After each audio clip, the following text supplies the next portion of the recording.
the world would stop handing me interesting events to cover, I might be able to get on with the videos I genuinely want to make. Now, if you're an American and trying to understand me and think that someone talking like this is totally easy to understand, but a normal regional accent like this is somehow impenetrable, why not leave me a sarcastic comment down in the comments? Also, if you're wondering why I'm talking about American things, it's, well, because we hated Trump long before you did, as his criminal golf courses are probably laundering money here. Quite frankly, the torturous state and decline of your empire has real-world consequences for Scotland. Also the fact that when your politics goes completely insane, it influences our politics, as your internet leaks over here and we get the same nonsense. We get people defending Trump. We get people defending the extreme and insane right-wing rhetoric over here, and you're dragging things rightwards by not realising what fascism is. The worst kept secret in American politics is out. Biden's gone gaga. I had predicted that old Joe was about to get the old Yeller treatment sometime late last week.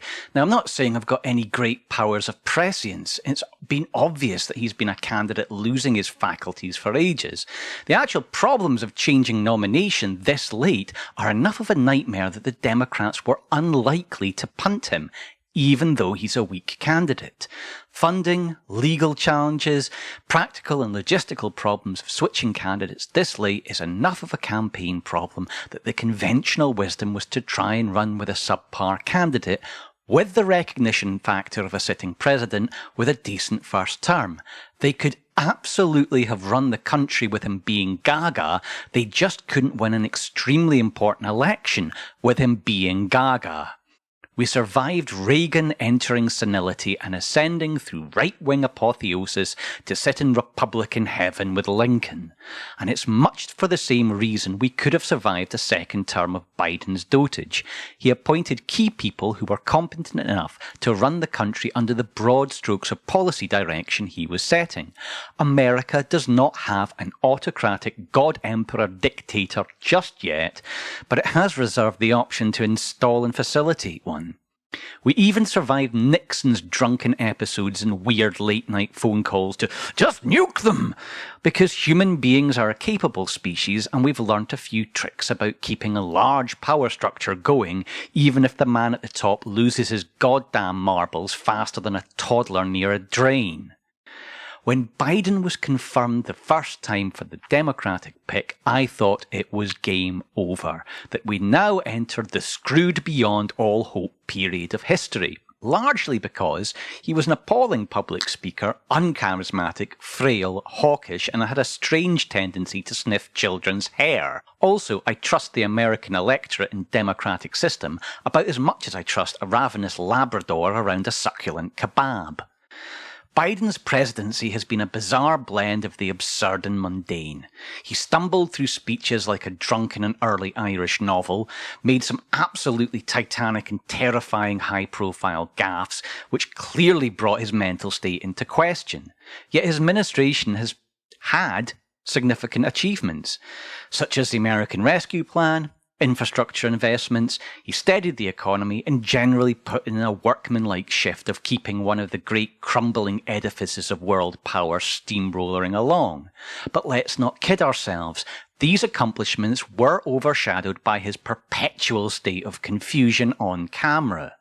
The Democratic Party now faces a chaotic scramble to find a replacement. Names are being thrown around like confetti at a New Year's Eve's party.